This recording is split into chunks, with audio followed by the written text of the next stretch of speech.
Break the cold streak at Watkins Glen International. That's right, the NASCAR Cup, O'Reilly, and Truck Series all go racing at the Glen. We get you set with our best bets next, right here on the Backroad.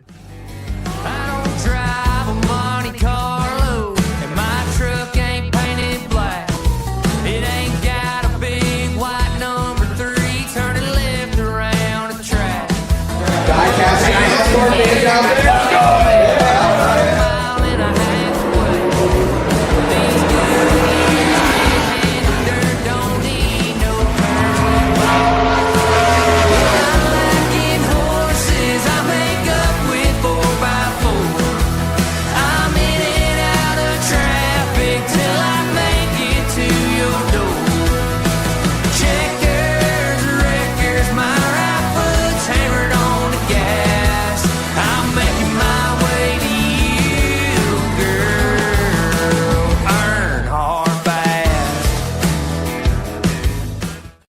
Hey, what's going on, folks? Thanks a million for tuning in to the Backroad. This is In Between Media's NASCAR betting show.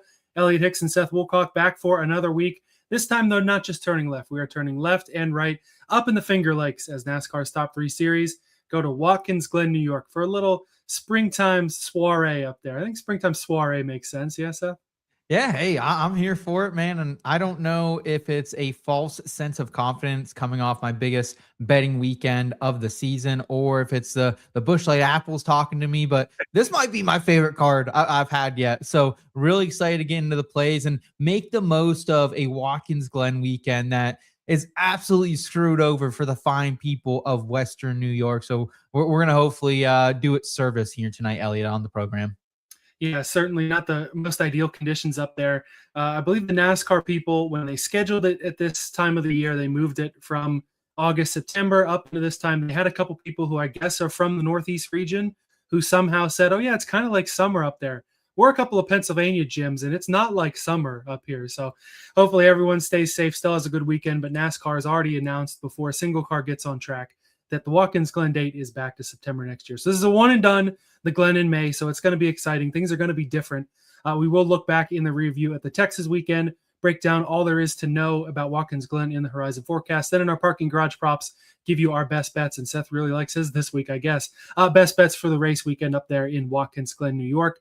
Obviously, appreciate everybody tuning in here. Appreciate everybody listening to the audio version on Apple Podcasts. Leave us a review over there. And be sure to check out all of our racing bonus content on our new sub channel. It's just called the Backroad. It's the same as the show, not too hard to find. _Backroad is the username over there. You get all our racing content ends up getting collabed over there, so including this show once it's over, so you can watch it back over there. We got shorts coming out every week. We got bonus episodes that'll be coming back now that the racing calendar is heating up again. I know I'm really excited to keep talking some F1, some IndyCar, really, when we really want to expand on O'Reilly trucks and everything else that's fun about separate from what we do on the normal show. That's the place to be. So would really appreciate everyone giving that thumbs up and subscribe, not only to this video, but also over on the Backroad channel, Seth. Yeah, it's been a great season. I appreciate everyone who's leaving us reviews on the audio side as well. I saw Blaze Wolf just put one there the last couple of weeks. Appreciate you, Blaze. And it's been really fun between the channel, the community. It's always great when you hit like we did last week, Elliot, but it's better when you hit with friends. So very grateful for all the support everyone's been giving us. Hey, man, there is a reason that we love the squad rides for sure. Not sure if we have any tonight, but I do know we have some folks in the comments we want to shout out. Appreciate you guys hanging around the extra couple of minutes while we were setting up the back end. Yeah, Marcus asking who is everyone's pick at Watkins Glen. No doubt about it. Back with a 20 car. In there goes Marcus. And Bob saying favorite track. And he's a Dover. He's not far from Dover either. That speaks to what this track means. And definitely one, I don't know if you've been up to that region of the country, Elliot, but very unique and, doesn't feel too much different from where I live. So I greatly appreciate NASCAR having a presence in that little bubble. Yeah, it's one of those. It's definitely on the bucket list, getting the racing feel, road course feel, and that Northeast feel that we all know and love. We're not going to talk too much shit on the South, though. We can do that at lots of other times. What we are going to do, though, is take a look back at the Texas weekend in the rear view. Baby, that's how you do it. Thank you guys so much. You guys are awesome. You are the man. No way! We did it! Yeah! So we had everybody racing down in the Lone Star State last weekend. Cup Series, O'Reilly Series, Truck Series. In the Cup race, we'll start there. Chase Elliott, really the dominant car of the day. We saw a couple other guys lead. Corey Heim on some alternate strategy ran pretty well up front. Led 69 laps in the 67 car, so apparently the kids like that. But Chase Elliott ends up holding off Denny Hamlin, Alex Bowman, Tyler Reddick on tires, and others in a late race restart to get his second win of the year. I mean, we talk a lot about Reddick winning a million races. We talk a lot about Hamlin being good every week. Chase Elliott, though, second win of the year already, cannot be ignored in the championship conversation.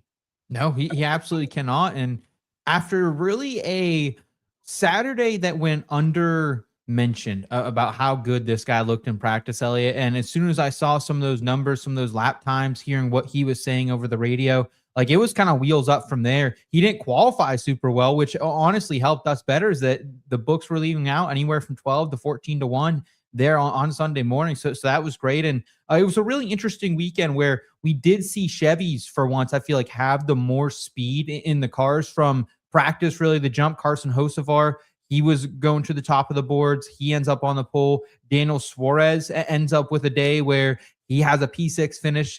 Didn't look great early in that race after starting outside row, falls back, but then comes back for a strong finish. So really good stuff there. Of course, you still had 2311 who was in the mix. Bubba with some late run speed. We had Riley Herbst almost being a top 10 car the entire day, finishing almost P11. a top 5 car late in the race.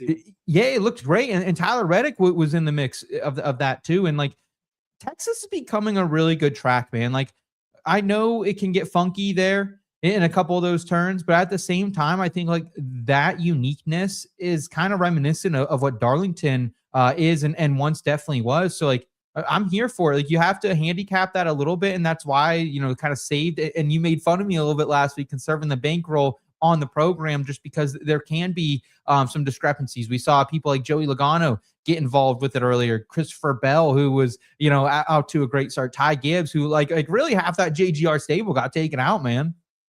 Yeah, JGR, pretty wild week for them. Christopher Bell leading the race, and we know the Chevys were dominant. Denny Hamlin was pretty good. Christopher Bell, we don't know if he would have had the best car leading the race early. Todd Gilliland loses it in turn 3 and 4. A little bit of that Texas fucker. He took out a couple of those guys, ends up clipping Christopher Bell, destroying the right side of that car.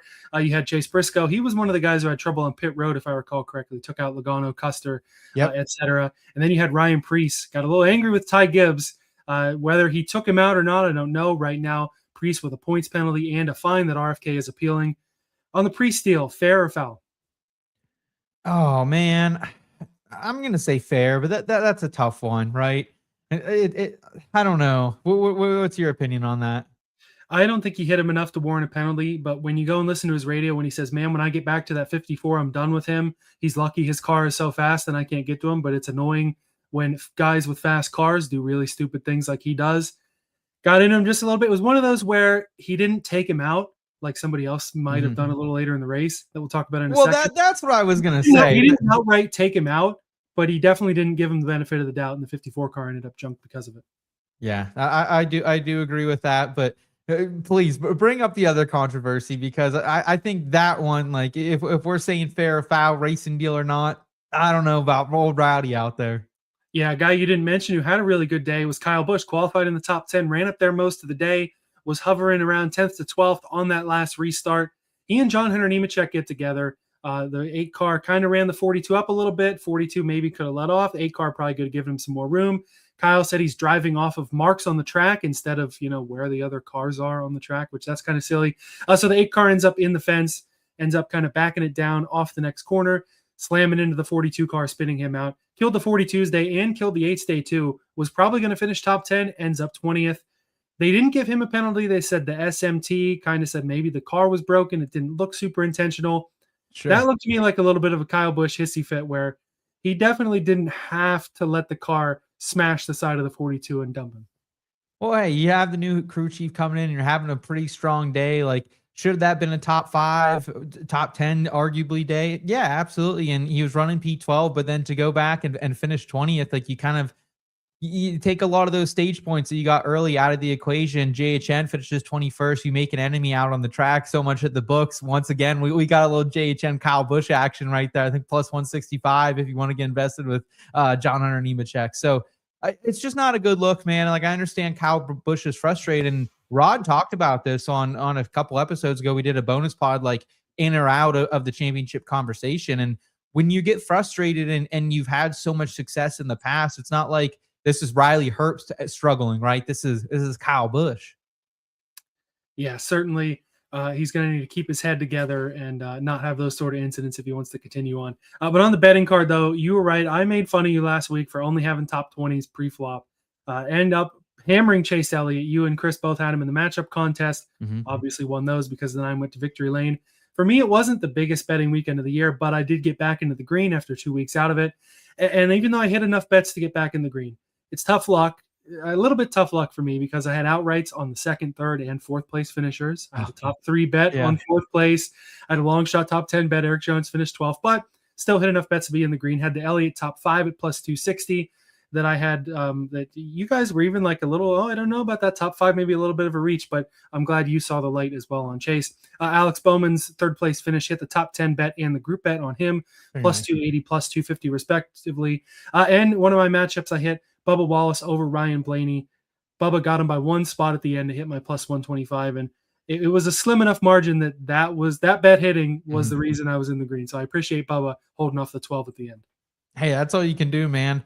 The only bets that didn't come to fruition for me, I did go 4-0 on the show. That those plays I gave out pre-flop did end up going 2-2 then on my Sunday plays that I gave out in the Discord. And funny enough, like, I think I'm done with Chase Briscoe for now. Honestly, I keep betting top 10s on him, and he looks like a top 10 car, and then something goes awry, and like, so I think I'm done with that. But like, funny enough, like, I'm all in on Chase Elliott, man. He's been a cash cow for me this season. We were on pre-flop at minus 135 over Joey Logano. Chris got down with that for the matchup contest then there on Sunday, so that was great. The top 20 market has been just so fun to bet, man, and even I got to start laddering these up a little more. It's like something I came to an epiphany over the week is like, okay, if I'm betting Daniel Suarez for a top 20 minus 183 and he's out there for a better than a 2-1 for a top 10, let's just ladder that up for a half a unit or something, you know? So, because I would have felt really dumb if I'm out here touting Riley Herbst on this program, people in the comments giving me all kinds of hell for it, and he goes out and gets a top 10 and I'm not on it. So that was one lesson I learned, but very happy to be on that outright 12-1. And even as Bob says here too, it didn't really work out for fantasy like I thought it was, but Corey Heim, man, out there leading 67 laps in the middle of this race. Obviously, strategy helps him get there. Ellie, what's your takeaway, though, from Heim time showing a little spryness up here in the big leagues? Man, I thought that was a perfect strategy play for Booty Barker. He's in the competition department at 2311 now, but comes in crew chiefs as 67 when they run it. Been a big fan of him ever since I was a kid, and he would do segments on Speed Channel. It's like, oh yeah, this guy's awesome. He's got a silly voice. He has fun on TV. He's in a wheelchair. This guy's a badass. Yeah. So Booty Barker coming back to the track. It was perfect because with Heim's Cup starts this year, the plan, the finish, it's almost the finishes don't matter. Obviously, you don't want to tear up equipment like when they wrecked it at the end. But that was the only part that I didn't really like was after they finally come in to pick Corey Heim, they only put 2 tires on it, which I'm sure was part of the reason that he kind of lost it and crashed the car. But for Corey Heim, the plan this year is to get this kid ready for a full-time Cup seat next season. Doesn't matter who he's taking out, whatever it's going to be. He's going to be full-time in Cup with 2311 next year, come hell or high water. They're not going to let him walk out that door. So get him ready and get him in situations that you want him to be in and you think he's going to be in. And most of the time, especially with how good 2311's been this year, that's not going to be running back in 20th or 25th. Getting him out, learning how the clean air works, how to restart near the front of the field, it was really good. And he was able to take advantage of that clean air, lead a lot of laps in the race. And if the strategy had gone differently, you would have seen that 67 fighting for the win. So really good play there. I think he's got like 9 or 10 more races this year. So we'll see what kind of situations they can put him in and get him as ready as you possibly can for Cup before he gets there next season. That's what you want. You want reps, right? And if you can't get them every single week down the Truck Series or the O'Reilly Series, getting them in the Cup Series, even if it's 12, 13, 14 races, whatever it is this season, that is exactly what you need and probably even more beneficial with this next-gen car. What did you make of the Saturday race, Elliot, and any gainers that you had down there? Yeah, so the O'Reilly Series, another great Kyle Larson, Justin Allgaier battle.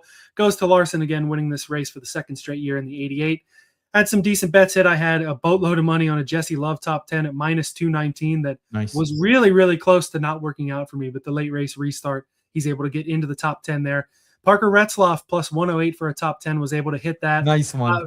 He finished 5th, though, but it boned me on my Sheldon Creed top 5 that I finally took because Retzlaff passes Creed for 5th right at the end there. But I can't be too mad. Yeah. Just another great week for Parker Retzlaff. And that would have Slim Jim, baby. Maybe a little bit. Slim Jim had a really good week over there. And, I mean, you see some of these battles for the lead and stuff like that. Brent Crews just absolutely shipping it in there. The racing product, the broadcast, everything is trending up for the O'Reilly series. We just can't say it enough. It really is, man. That race in between Larson and Gator at the end. I mean, that's some of the best racing you're going to see right now. Justin Allgaier's on his way to another championship. Bet it now if you haven't already. I think that's some sage advice we can bestow on everybody. And Sam Mayer, that was my top 10 car. This guy's got something in Texas, man. This guy's a wheelman when we get down here into the DFW area. So really great to see him come through with my top 10. Another one I should have laddered up, right? But at the same time, it's just great to hit those and hit those with confidence when you take a top 10 and guy finishes P3. But yeah, Slim Jim out there, man, he's looking good. He's looking really good. It was fun to see him and Creed and Crews kind of all mixing it up there at the end. Anything else from this weekend that was a big takeaway from you? Yeah, we'll talk trucks a little bit and then maybe get to some of these comments here. Finally, the 77 truck for Spire stays together for a whole race. Carson Hocevar, the hot streak continued for him. Yeah. Truck finally stays together for a night, and he ends up getting the win there. The Tricon boys, I mean, Honeycutt and Ruggiero looked like they might have had a shot at this thing. Kyle Busch recovered and ends up finishing second there. Was able to hit bets-wise Chandler Smith over Chastain at plus 190. And then Brandon Jones, top 5 again, looking sketchy most of the race. Plus 450, though, for a top Tricon truck to hit top 5. Was able to work out for me there and start my weekend off pretty well. Hey, congrats to you, man. I was sitting there with the father-in-law watching this one after getting back from the country club for a little birthday dinner there on Friday night. And, Hocevar was creeping up to 2.5 to 1 at one point when things were getting dicey for him. And I considered clicking the button. The Icy Light Mangoes hitting pretty good that night. I also thought, like, hey, do we just wager the house on a Kyle Busch top 3? That ends up coming through somehow after he just makes his way back through traffic so gracefully. I thought, honestly, though, for a while, Elliot, like I've said it a couple times, I thought that was the Caden Honeycutt win coming. And the fact that he's like, hey, man, a Busch Light apple with the fan sounds pretty good after this. I think we need to be on alert and keep our head on a swivel for a Caden Honeycutt outright because we want to be on that. Like even Pocono, I think if we get to Pocono and he hasn't won by then, I think that's the move. And I think we get ready to hand that man a Busch Light apple afterwards for potentially some content.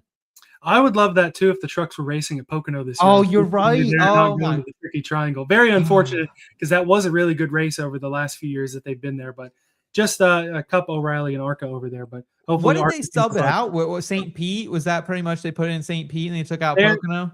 The thing with the trucks is there's so many schedule flip-flops. I can't keep track of whether it's this one for that one or whatnot. We'll do some research though, and we'll get back to what the official swap out was. But yeah, I feel like with Honeycutt though, at this point, it's probably going to be like a Corey Day first win where you think maybe it's this week. No, maybe it's this week. Really good run this week. Where does Day get his first win? Talladega. Where's the least place you would expect Corey Day to get his first win? Talladega. So road course this week, lots of Cup guys. Are we rolling out Caden Honeycutt this week? I don't know. It very well could come in an unexpected place. I'm rolling him out this week. I'll roll out Caden Honeycutt here on a road course. Yeah, man, that would be a little wild. Of course, Marcus, tough year for Christopher Bell, as Bob sympathizes with. Chamberlain cashing on Bowman. Thanks for coming along with the ride there. 48 has looked great the last 2 races. Great for team strategies. Good hit, man. Yeah. What, plus 280? Yeah, plus 280 on the top 10 there. Chris talking about, you think he'll be in a 2311 car next year, or are they priming him for the 11? Danny has hinted multiple times on his pod next year may be his last. So Corey Hyman, Joe Gibbs Racing, because Corey Hyman, Ty Gibbs have beef.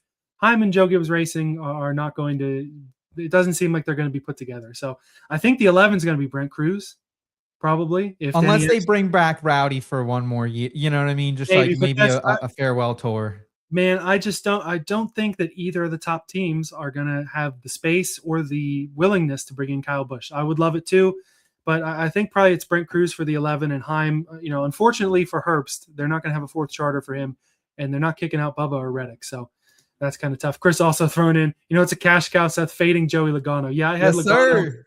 I had Logano for the top 10. I told you, terrible bet. Worst bet of your week. He looked okay-ish. Might No, have he had a shot didn't. at it. Don't lie. Don't But- cope.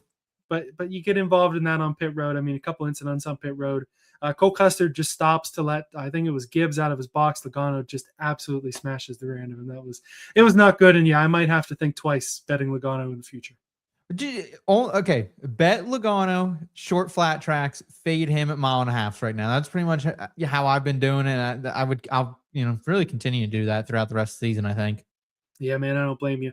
Probably not betting Logano on a road course either, but let's start to get into the lefts and rights. Break down Watkins Glen in the Horizon Forecast.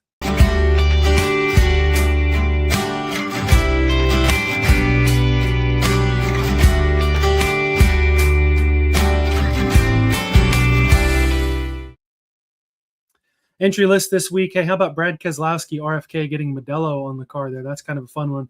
We love a new drink in the NASCAR business here. Yes, 38 entries for the Cup Series. You got Josh Bilicki will race the 66. Catherine Legg back in the Live Fast car, the 78 for BJ McLeod. O'Reilly Series, 39 entries, 38 spots. Connor Zilisch is in the 1 this week for JRM. SVG is in the 9. That means Kvapil is over to the 91 car, one of his second of 4 races with the DGM 91 there. Raja Kruth gets to stay in the 88, so that means the 32 is open. Ross Chastain, one of 3 triple duty drivers taking that seat. Zilisch and SVG are the other 2. Truck Series, 38 entries for 36 spots. SVG is in the Nice number 4 truck for that race. Connor Zilisch in the 71 for Spire, opening up that 3rd truck. Ross Chastain is in the 45 for Nice as well. So there's your triple duty guys. Brent Crews will be in the 1 for Tricon. Adam Andretti returning in the 5. Connor Mosack, road course specialist, in the 7. AJ Allmendinger in the Colleague free agent truck, the 25. And Carson Hocevar is back for another one in the 77. And it's not just the triple duty guys. You have 7 drivers running at least 2 of the big 3 series this weekend. I mean, it's got to be tough for the series regulars out there. We'll talk about it more in the bets, but we know Chastain, or not Chastain, maybe Chastain, but Zilisch and Shane van Gisbergen are definitely the 2 guys that are going to be talked about. Does anybody else other than those 2 get to victory lane in any of these 3 races? I'm going to say yes. I think someone does, specifically, like, I think in the Truck Series, SVG, Zilisch, both a little bit newer, less experienced to the Truck Series in general. So I think right there, and even on Sunday, I think Saturday, have fun picking which one of them are going to win. I don't think anyone beats them on Saturday, but definitely Sunday and Friday. I think those races are up for grabs more than usual. And as you mentioned, like, it definitely does kind of supplant the betting market a little bit. Like for outrights, it kind of makes it tough, but it does create value kind of elsewhere if you can sniff it out. Yeah, if you like anybody other than Zilisch, SVG, or even Brent Crews, really good numbers, you got some room to play around with. But if you're trying to bet those guys, it's tough. But that's what we're here for, is we tell you the best ways to bet some of these guys. The weekends get started pretty early. Of course, Camper's already up there dealing with that early May weather. If you didn't hear earlier, this is a one and done Watkins Glen in early May. They are not doing that next year. They've already announced that it's back to September, back in the chase where it was in 2024. It was a playoff race. I agree. I like it in the middle of August too. It traditionally would be the second Pocono race, and then you go to Watkins Glen. Either way, better then than now. But things get started pretty early on Friday, 11 a.m. truck practice and qualifying. You got the ARCA race goes green at 1:43 p.m. if you want a little Friday workday racing. You can get it to on the commute home, 4:53 Eastern, your green flag. For the Truck Series, Bully Hill Vineyards 176. Your stage lengths there, 20, 20, and 32. Then have the O'Reilly and Cup on track on Saturday, 10:30 a.m., a little Saturday morning NASCAR. O'Reilly practice and qualifying. Cup Series does the same at 1 o'clock, and then the Mission 200 O'Reilly race goes green at 4:11, stage lengths 20, 20, and 42. Big show on Sunday, 3:14 p.m. Eastern, the Go Bowling at the Glen on FS1.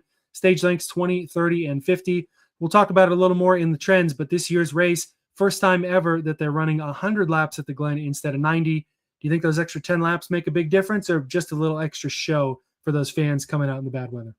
Feels like a lot of times, aside from the Chris Buescher SVG, just total last lap, showdown, this race can drag on a little bit, right? So I don't know if that extra 10 laps will help anything. I'm here for it. More racing, more fun. As a bettor, though, sometimes I do want to get across that finish line a little bit earlier. So I hope it doesn't cause for any Watkins Glen fuckery, if you would.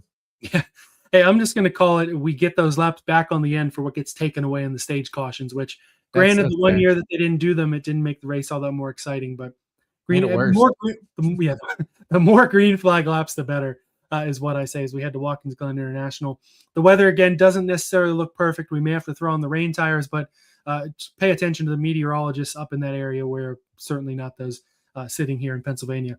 The track and its comps, 2.45 mile road course. Obviously, they run the short course here. That inner loop, they don't run the boot. Primary comps, Coda and Sonoma in terms of what's left on the schedule for this year. Then Mexico City is a traditional road course from last year. Secondary, neither of them are on the schedule this year, but you can probably pull from data from the Charlotte Roval and the Chicago Street Course. But as always on the road courses, you can compare and contrast and all that. But it's just general road course racing prowess that you really want to study here. Because like I said, 3 of the 5 tracks I just threw out, they're not on the schedule this year. So not a whole lot in terms of the what have you done for me lately you can pull from. Yeah, it's nice that we were at least a more traditional road course last year in Mexico City that we can kind of pull from for data a little bit. So that's great to have. It is great to, Chicago's like the kind of the way far off one that you're pulling the least from, but road can still give us pretty good indicators as well. And of course, we have Coda still on the schedule, which we were just at not too long ago. So overall, I feel really good. And in specifically looking at road course prowess, you're looking at what have you done for me at Watkins Glen, right? Because there are some drivers, Elliot, and I don't know if you feel the same way, but when I'm ripping NASCAR 25 out there on the PS5, like Watkins Glen is the easiest road course by far for me. Like I can't get a hold of the other ones as good because Watkins Glen, pretty straightforward, some pretty long straight stretches as well, where pretty fun to rip around.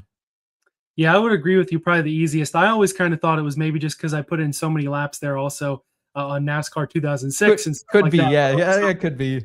Yeah, but also Sonoma was around then too, and I'm not nearly as good as Sonoma on the newest games. But yeah, Watkins Glen definitely its own unique spot. And we're already, after this, we're going to be halfway done with road courses in 2026. You have the double stack of San Diego and Sonoma when we get to June, right after the Pocono weekend. And then we're already done. So that's kind of the tough thing about San Diego. We can't obviously pull any data from it for this week because nobody's ever been there. And then we will have exactly 1 week to study that data for Sonoma and then throw it in the trash until next year when they go to Coda in February. Looking at the trends here, I'll start obviously with the next gen stuff. 4 races here, 4 different winners: Kyle Larson, William Byron, Chris Buescher, and Shane van Gisbergen last year. The winner of the race has started second in 3 of those 4. Chris Buescher in the 2024 playoffs race started P24. Obviously some differing strategies because it was a playoff race. Then a lot of the guys going for points were not able to flip the stages in the same way. And a lot of the playoff guys, if you look, ended up finishing, back half of the top 10, front half of, the top 15 because they were going more for points, got the stage points, could not be up there. Remember, I think that last restart was like Chastain and Hocevar, SVG, Buescher, all guys who didn't make the playoffs that year. Your pole winners in the next gen: Chase Elliott, Denny Hamlin, Ross Chastain, Ryan Blaney. And the pole winner has not finished worse than 6th. So top 5 bet on whoever wins the pole heading into Sunday morning probably could be a pretty good bet. Probably can make you some coin. Average finish in the races here since 2023. SVG, of course, has only won 2 of them, but a 1.5 average finish is pretty damn good. Chris Buescher, 3.7. Christopher Bell, 6.3. Carson Hocevar, 10.5. Ross Chastain, 10.7. And an average of 4 cautions per race. Like I mentioned, 2023, we did not do the stage cautions. The only one we had, Chase Elliott running out of gas in that back interlude there. So I do think the stage cautions probably help. Of all the guys that I mentioned there, I mean, some really good average finishes there. Obviously, SVG is great. Buescher, Bell, Hocevar, Chastain, all guys that we kind of sort of look at road courses. But how many of those guys are favorites this weekend, you think? Yeah, it's tough. Favorites to win is a totally different situation than a favorite for a top 10. The good thing is, like, you got guys like Hocevar, who has been bad fast lately. You got guys like Chris Buescher, bad fast lately. Same with Chase Elliott, right? Coming off that win down there in Texas. So, like, you feel good there. There's some other names on that list you don't feel as good, though, about, certainly. Yeah, not quite. In terms of overall, SVG still has the top overall average start, 2.5. So, again, obviously SVG is going to be in the conversation up front. We don't need to tell you that. Kyle Busch over his career, an average starting position of 8th. William Byron at 8.6. Kyle Larson, 9.1. AJ Allmendinger and Chase Elliott tied at 9.4. So, again, another thing you're not going to be shocked to hear Hendrick Motorsports is good on the road courses. Yep. Your pole winners here outside of the next gen. Kyle Busch did it twice. Denny Hamlin, Chase Elliott, AJ Allmendinger have done so. Race winners outside of the next gen. Chase Elliott, again, got his first career win here. Kyle Busch won twice, or Chase Elliott actually won twice outside of the next gen as well. And then you have Larson, Hamlin, Logano, and Allmendinger all won here in the past. Allmendinger's first win was in 2014 here. You have 6 drivers who have won consecutive races here. Obviously not in the next gen. Jeff Gordon and Mark Martin won 3 years straight. Jeff. Then you have Larson, Elliott, Marcus Ambrose, Tony Stewart all also won here 2 times in a row. Nope. So not out of the question for SVG for sure. And like I said, 4 guys have earned their first career win here. Already mentioned Elliott and Allmendinger. Marcus Ambrose did so, and Steve Park back in the day for Dale Earnhardt Incorporated. In terms of wins from the pole, 25% of races have featured wins from the pole. Obviously none in the next gen, but historically that is 10 total wins from the pole. Most recently in 2019 with Chase Elliott. 35% from the front row, 67.5 from the top 5, 77.5 from the top 10. Your only winner ever from outside the top 18 here was Chris Buescher in 2024, starting in 24th. Again, playoff strategy kind of fed into that, but one of those where more so than usual, starting up front is really, really going to help you out. I was going to say, those are all really high numbers. I know we throw in the trends a lot of numbers very quickly at people, but winning from the pole 25% of the time, very, very high. 67.5% from the top 5. That is very, very high, right? Most of the time you're going to see that closer to like a 45, 50%. Maybe that's usually what you get for a top 10. So Saturday is going to be important here. Hopefully we get the qualifying and we can get the practice in fully, Ellie, because as you mentioned, the weather not looking great. It's like a 50-50 chance of rain since I've been keeping an eye on it. I actually have Watkins Glen as one of like the saved ones in my phone because it's one of the vacation spots we kind of frequently go up to. So that's we need Saturday. We need Saturday because that's going to tell us if you're going into Sunday with no Saturday. I mean, good luck handicapping that. Yeah, I'll have to try to find here in the next couple of minutes of what the metric data would be, who would be starting up front, and where some of your favorites would be starting if qualifying were to be rained out. They would obviously probably race in the rain in some rough conditions. I don't think they would qualify there. They would want to keep the track conditions the same for everybody. Right. And because it's such a wide window from one guy to the last guy, they're not going to want to qualify in different conditions here. So we'll see if we can find that for you. If not, Bob Parkhurst will have it. You can go look at it there. And if you miss some of the numbers we throw at you, hit the rewind button. Go ahead and listen to me at half speed. You'll pick it up. Or we'll share the doc with you and the racing family too. They might double X you, honestly. They might just be trying to go through. Fair enough.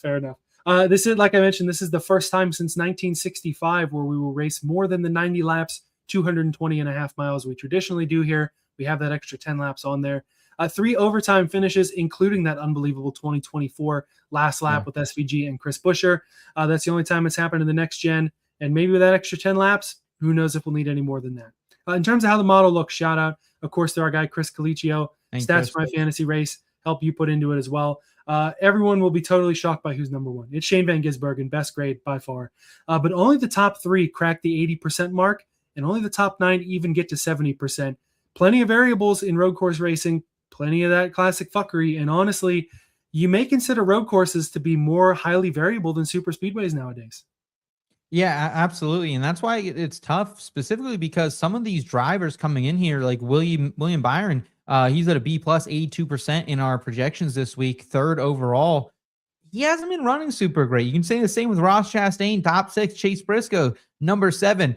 Christopher Bell even is 2nd. So there's like a lot of spots here, Elliot, where I really think there are some landmines, specifically at the top of the board, even at the top of the projections, that I think we need to be wary of. And like you said, there's always maybe a little bit of chaos around the corner when you're turning left and right. Specifically, though, here at Watkins Glen, I am a little bit less concerned, but the springtime's another variable to keep in mind as well. Yeah, no doubt about it. All right, so if qualifying does end up not happening on Saturday, Chase Elliott, Denny Hamlin, your front row. No surprise there. Reddick and Buescher would start in row 2. Hocevar, Blaney, row 3. SVG would start, I believe, 16th or 17th with my quick math here. Connor Zilisch would start a couple rows behind him, so about 20th or 21st. So they would both have to come up through the field, while you would have some favorites, Elliott, Reddick, Buescher, Hocevar. You'd have Byron in the top 10 as well. So it would be fun to see them drive through the field and see if they could catch some of those, second tier favorites and not the 2 guys everyone's talking about. We shall see. All right, before we get into the bets here, let's chat about iFantasyRace.com's Asterisk Mark, Driver of the Week. Yeah. Once again, a guy we haven't talked about much on the program really the last few weeks, and specifically tonight, Kyle Larson. This guy's been struggling last week at Texas, really kind of out to lunch for that entire race, Elliot, before he gets into trouble. And he finished 39th last year here at Watkins Glen.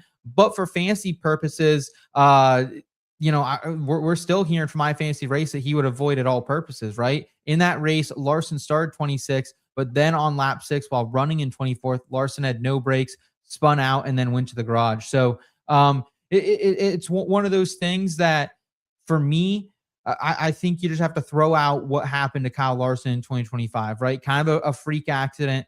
He was really bad on all the road courses in 2025, but he did show up at COTA. So he's one of those people kind of in the middle right now, Elliot, that I don't want any part of. I could see him coming out here and having a top 5 car. But at the numbers you're currently getting, I don't think it's worth the investment. But, just avoid all takeaways last year and potentially maybe avoid him this week for fantasy as well. Yeah, I certainly am avoiding him for sure. Like you said, all the road courses last year, they ran into trouble except the Roval, where he ran second to SVG. Still lost by a great deal of seconds, though. And the 5 team in general, I mean, we'll talk about them a little bit now because we don't have them in any bets. They're kind of in dire straits right now. I mean, it's been more than a calendar year since, the supposed best driver in the world has won a cup race. And this team has just kind of been out to lunch. I mean, it's weird. The last 3 or 4 weeks, it's been the 9 and the 48 that have run better at Hendrick than the 24 and the 5, which is a flip from how it normally goes. Really weird with Larson. And now we are only about a month away. Remember, one of my hot takes from the offseason that it was so bold, I didn't even almost throw it out there. This was Ghost Pepper level hot. This was the one chip challenge level hot take. I don't think it's anymore. But you remember the one chip challenge where I said Larson's winless streak would extend to when we get to Pocono. And we have only got, I think, 3 more points races before we go to Pocono. So Larson is running out of opportunities to keep this streak from stretching into the dog days of summer. Yeah, this is like high panic alert right now. Like, sound the alarms if you're a number 5 fan, because it is not looking good. Like, Kyle Larson, Elliot, all the way down in 8th in the Cup Series points right now. That is behind, some of these usual suspects, the Tyler Reddicks, the Denny Hamlins, Chase Elliott, Ryan Blaney, who have all had some speed. Chris Buescher right now, top 5. Carson Hocevar in front of him. Ty Gibbs, like this is crazy. And he's like within striking distance of drivers like Brad Keselowski, Bubba Wallace, Ryan Preece, not that far away from him. Like, he's now back in the pack. And if he has a couple bad days again, whether it's due to driver error, whether it's due to just bad equipment, it feels a little bit of both though right now. It feels like there's some frustration building there for, as you mentioned, someone that a lot of people consider the best driver, not only in NASCAR, but in the world. So a lot of things have not gone Kyle Larson's way really since the Indy 500 last year, which you hate to see. Yeah, dude's been kind of snake bit. But the thing is with Kyle Larson, and the same with Hendrick Motorsports, you go to the track every week and you have a shot to win. And pretty much at every track, Kyle Larson could be considered one of the favorites. So I don't think it's going to be this weekend, but this is one of those streaks that could end at any moment. And 8th in points being red alert, a lot of guys would kill for 8th in points. So definitely look at that lens when you look at Larson, but definitely un-Larson-like performances. And we kind of expect that to continue here at Watkins Glen. Again, we can reveal he's not on any green cards, I believe. Yeah, and before we jump in any further, Elliot, I did want to shout out some of the commenters who are popping off here. It's a busy place right now. First, Bob, trying to get a little insight. Who you using for your one and done pick? You can disclose that whether you want to or not on the program. But yeah, that's been a lot of fun. We've been doing, I think it's myself and 6 or 7 others in the Discord. Are you in a NASCAR 36 for 36? I started out really hot and I've been kind of faltering. I had 2 bad weeks in a row. Cole Custer at Dega crashed out. Then I think I used Kyle Busch last weekend at Kansas. That didn't turn out very well. I'm using SVG this week. I'm picking him this week. I still have Zilisch in the back pocket, probably for San Diego. I'm probably going to pull McDowell at Sonoma if anyone wants to know my insight there on the 36 for 36. But that's been a lot of fun. First time I've stuck with one of these the whole year. Like I said, 5th is the lowest I've been. I'm 5th out of 7 or 8, and I'm hoping to be back at the top of the leaderboard. Do you have Buescher? I would use Buescher now and save SVG for San Diego. I feel like he has a leg up there. Like I said, I've got it kind of planned out to where I want to use the road course specialty guys at the road courses. Buescher, I mean, he could be like a Michigan, could be a good place where I could use Chris Buescher. And I burnt Larson, I think, at the Spring Bristol, but a lot of the heavy hitters, your Hamlins, your Blaney's, I'm saving those guys for the chase because I think that's when they're going to put up their biggest performances. So I'm hoping it's a minor setback for a major comeback later in the year. There you go. Chris saying he's going on cruise for the O'Reilly series like that. Hunter back with, what's up, Hunter? Good to see you, man. Saying, I got Brent Crews for trucks, Connor in O'Reilly, SVG in Cup. I know Elliot likes a couple of those bets, and our friends over. Yeah, there you go. And then our friends from over at the Fantasy Football Advice Network, Tyler Bradley checking in saying, gotta watch more than that. Hey, make it a priority, man. It's always a good time. Chamberlain checking in as well, saying attrition is definitely a thing. I can understand the philosophy of doing all three if you desperately need a win on Sunday. So it's one of those things too where it's just fun to get track time anywhere. If somebody will give you a ride to go run all the time, you may as well do it. I mean, Chastain does it all the time. Hocevar is probably going to run with 2/3 of the truck schedule this year. So, and Chris saying, before you guys get to the bets, what's the number on Connor Zilisch you would need to have to see for Cup to submit him for an outright? He opened at 14-1 at MGM, was quickly bet down to plus 350. And Chris saying, I may or may not have gotten in somewhere in between those two lines. So I'm curious to see what you guys land on. What do you think, Elliot? What would you need for an outright? 14-1, I absolutely would have slammed. That's a great number. 350, I'm not touching. And I'll talk more about this when we get there. I do have Zilisch on my card. I do not have a single Cup Series Connor Zilisch bet. So at the Cup side, I'm a little wary there. Somewhere in between there, 7-1, I kind of like. It's tough because I just feel like he's still learning the Cup car. It's going to be tough because, I mean, we saw SVG put an absolute whooping on guys. One of the trends I didn't include was last year's race was the largest margin of victory in Watkins Glen history, where it was a great battle between Bell and Buescher on the last lap for second place. It was like 18 seconds behind Shane. He's just so unbelievable, and I think he's got the mastery on the Cup car that Zilisch doesn't have yet. So I think, San Diego, maybe Sonoma, I think Zilisch will take a lot and learn from this race to maybe go up there and challenge the 88. San Diego, of course, being brand new for everybody, will really help. I just think this weekend an outright is not the way I want to go for Zilisch. No, absolutely not. And don't get me wrong. I would click the button at 14, but I'm talking maybe like a quarter of a unit, because the thing for me, for me to put down more than a half a unit, I think I need to be getting 17, because not only, Elliot, do you have to go up and pass SVG in a Cup Series car, which we've never seen Zilisch do at a road course for the lead in my recollection. You also have to beat all these other cars when you're in some absolute hot garbage right now. If all things were equal and we're all driving go-karts that are, fully stock, sure. But this right now, we'll talk about it, but man, I don't even feel good about SVG on the outright this week at the numbers you're getting personally. So I'm just fading Trackhouse right now. They've done me dirty this year, bro. I ain't going back. Yeah, and I mean, I'm fading Trackhouse on the ovals, and Trackhouse at Coda hasn't really worked out. But now we're to the point, I mean, like I said, with these tracks last year, SVG whooped everyone's ass at Sonoma. He whooped everyone's ass at the Glen. If you want to factor in the Roval and the street course, whooped everyone's ass in there. 8-1, yeah. 7-8-1 is probably about as far as I would go. Connor and Cup never got one top 5. Odds are crazy. Stay away from me. I agree with you there, Hunter. It's just a difference between the Cup and the other cars. Like I said, O'Reilly Series, Truck Series, I've got Zilisch on my card. We'll talk about it. And if Zilisch had not, slipped in victory lane last year and was able to run the Cup race like he planned to, had a full race under his belt in the Cup car, and if he had run, if he'd run top 5, I would feel really good about him. But it didn't happen, hasn't happened. And for now, I think this is a learning opportunity. Come talk to me after we get through Pocono, and you have San Diego and Sonoma back to back. I think then I'm going to have to invest in some Zilly.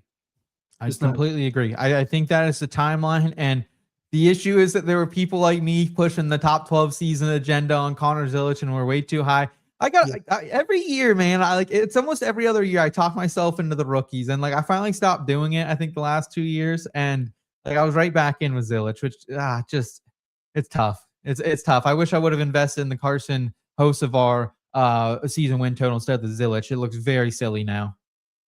Yeah, and I agree with the commenter here. I know we've talked to you before. Pablo Sanchez, Philadelphia or Philly, Belta ass for SVG and Cup incoming. Other two races feel like a real coin flip. Cup is SVG all day.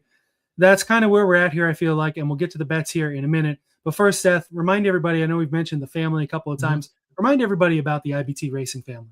Yeah, the IBT Racing family has been such a blast this season. It is now still free to join if you want to right now. You can get access to chat with myself, Elliot, Chris, everyone we have here on the IBT staff, and also all of our great listeners that we really appreciate. And you also get access into memorabilia giveaways, which going to get to some of those here early in the summer, start dishing out some more hardware to people. And if you want to upgrade for our full betting cards, again, put in some bets post-practice and qualifying, some live bets occasionally as well. We was down there on Chase Elliott on Sunday morning for 12-1, which I hope some people were able to tail me on that. And then we also have the head-to-head matchup contest, which we're giving away some free memorabilia for as well if you win that. And you can do that for $3.99 per month or $36 for the year. And that's also going to get you all the benefits we have in the IBT football family, including our picks, our predictions, the touchdown call contest. It's also going to get you into the IBT entertainment family, Survivor 50 League still going strong. In the fall, we'll have the Survivor 51 League. Also, Steve's full box office picks and predictions. And then everything in the IBT golf family, the PGA one and done, which has been a lot of fun as well. Elliot, you think 36 for 36 is tough. Try I don't know how many PGA events there are in a season, maybe 40 some, but you have 100 plus golfers to work with. So that's a lot of fun over there. Giveaways, picks, betting models, same type of stuff just for the other sports over there. So inbetweenmedia.com/chat. Again, that's in-betweenmedia.com/chat to get in all the fun, the IBT racing, the IBT golf, IBT football, and the IBT entertainment family. Hey man, that golf, and the more I learn about it, maybe I'll have to jump in there next year. That sounds like a lot of fun too. And certainly that is the place to be. We've had a great time over there. It's starting to ramp up the giveaways again, like you said. I've already got a championship giveaway sitting back on the ground there. We're going to have to put out to somebody here. Of course, championship's a long way away. What we're worried about this weekend is Watkins Glen. Let's go ahead and start opening up the bets in the parking garage props.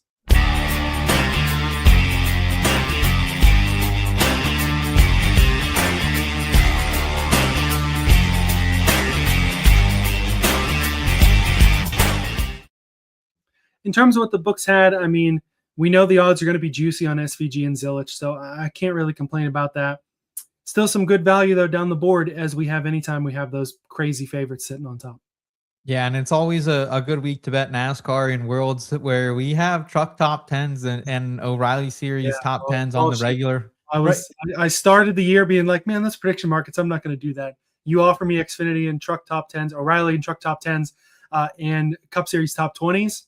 I'm all in, as I'll talk about later. It's just so much fun, man. It's so many more ways to get invested. We're even seeing other places now. I think now that some of the big sports, of course, we still have NHL and NBA playoffs happening, but we're even seeing places like FanDuel offer some head-to-head matchups. So that's been a lot of fun. I'm seeing now the return of the team head-to-heads as well on Caesars. Yeah. So we're getting more variety. I still think it's a place you have to pick and choose because I'm kind of like on the same boat I was earlier in the program. Like some of these top drivers in our projections and on top of the odd sports feel like a bit of landmines. And there feels like outside of SVG, outside of Tyler Reddick, who is going to continue to be fast, Chris Buescher, who I'm really high on, and a couple of these HMS guys, there feels like a lot of drivers that could finish 5 to 18. So you got to pick and choose your spot, certainly.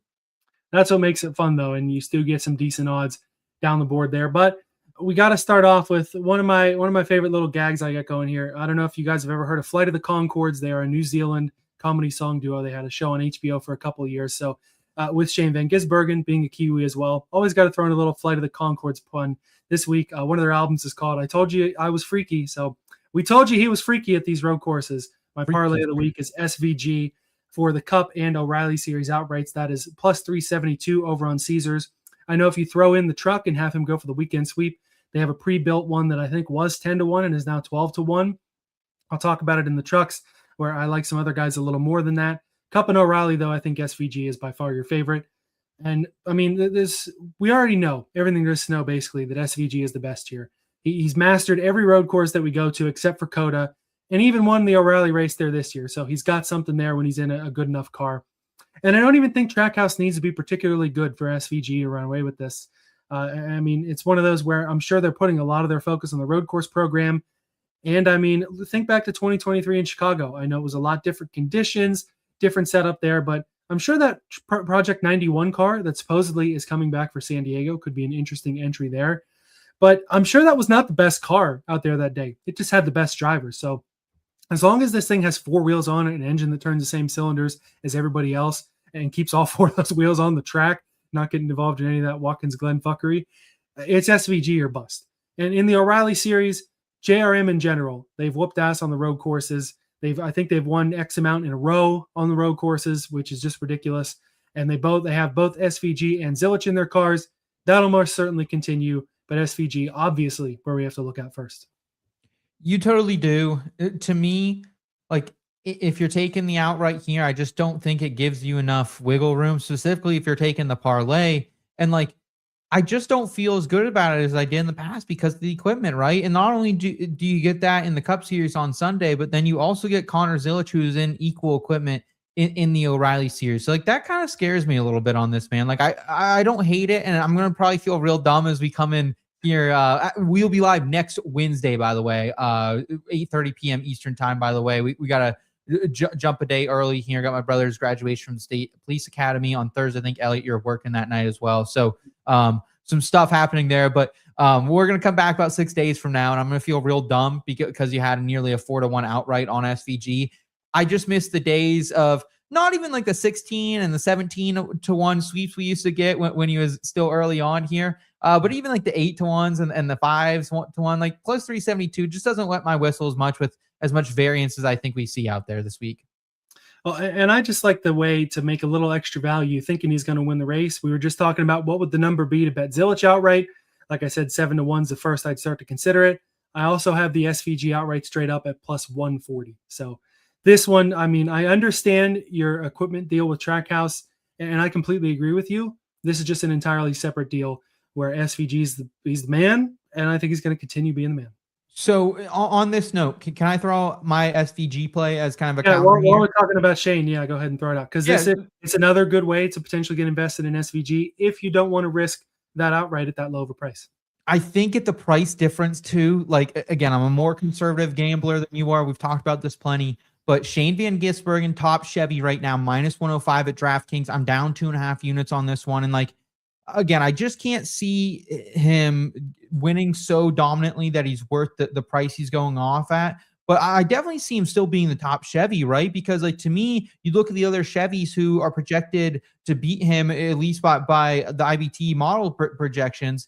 Byron P3 in the model right now, but he's ran like shit lately. Like, let's be honest. And like, that's on and off road courses, right? And like the same with like HMS as a whole on road courses, very hot and cold. We talked about Kyle Larson a little bit. Chase Elliott, he's usually going to be a guy who has top 5 speed late in the run, but he didn't earlier this year at COTA. And I think I was on him for a top 10 that day. And then also like he doesn't qualify particularly well here at road courses. The metric actually might save Chase Elliott's weekend if it does get rained out. So like, and as far as like Hocevar, I think he's honestly like one of the Chevys that I think could surprise us this weekend. But I still can't see him passing SVG on merit. I can't see Zilisch in the same equipment where SVG just seems to have a better handle passing him on merit as well. I think something would have to go wrong in the pits. And Elliott, only one time in 7 road course appearances since he's become a full-time driver with Trackhouse Racing in the Cup Series, has he not been the top bow tie, right? So that's an 86% hit rate. So I'm all in here at DK, nearly even money. I've seen this go for as low as minus 150 at some other shops. So this is my preferred way. I still got SVG on the card, but this is the way I'm going about it. So my question is, in terms of the Fords and Toyotas, who do you think is going to be up there to challenge him for the win? Do you think it's a Buescher and Bell like last year, where this year they're not 18 seconds behind and they're actually fighting with him? Those guys, Tyler Reddick would be another one that I would also be concerned about. Those are kind of the 3 cars that I think outside. And honestly, like probably not, but I wouldn't be surprised if Ryan Blaney had a lot of speed on Saturday and got a good qualifying too. So like, I think those would kind of be the 4 guys I'd be concerned that could beat him. Yeah, I understand the play there. I just think, minus 105 to plus 140 for a guy who I think is going to win. I'm taking the outright as I just talked about, but definitely don't blame anyone playing this. I see Hunter in the comments has this exact bet as well. So, and I don't blame anybody for playing this way. I'm just going to take more of the risk, but like you said, different betting strategies. I'm more of a volume better at a much lower unit share. So I'm almost certain if you say you have 2 units on this, you have more money on this play than I do on either of the SVG plays. So that's just kind of how it goes. And, I understand Hendrick's volatility here, but I know you mentioned Byron's run like garbage lately. And I had that last week which makes my next bet kind of funny because it's William Byron top 5 plus 250 on FanDuel. And it's because I saw last week something kind of sort of gave for him. Did he spin out last week, almost smash into Logano and kind of eat shit last week at Kansas or at Texas? Yeah, he did, but he came back and finished 8th. So they're able to recover from a little issue that they had. And really, it could be the start of an upswing here for Byron. And in terms of Hendrick on road courses, I think it's Chase and Byron that are probably going to run better than the 5 and the 48 come this weekend. He won here in 2023. He's a past COTA winner. And you look at last year on the road courses, you take out Chicago because he had some sort of throttle issue, engine issue there, only could turn 1 lap and had to pull it in. The other road courses for him, P2, P9, P8, P4, and P11. Average finish over the last 3 seasons when making the lefts and rights is 11.8. He's P3 in the model for good reason, and I know I threw out a lot of 8s, 9s, 10s, 11s. Top 5, though, being one of those guys in the best of the rest at a plus 250, I'm going to move that little extra bit of the needle on Byron.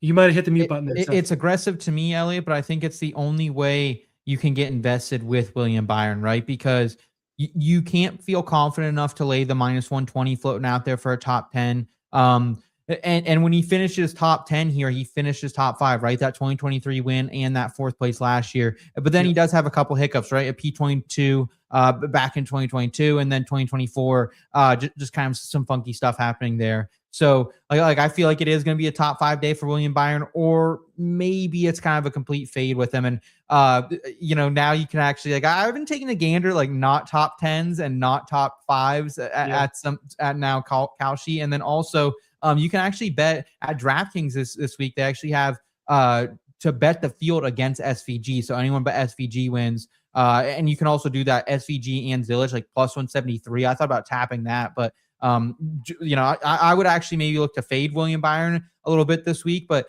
if he is going to have a strong day, it'll be a top 10 or top 5, I think, rather than a 10.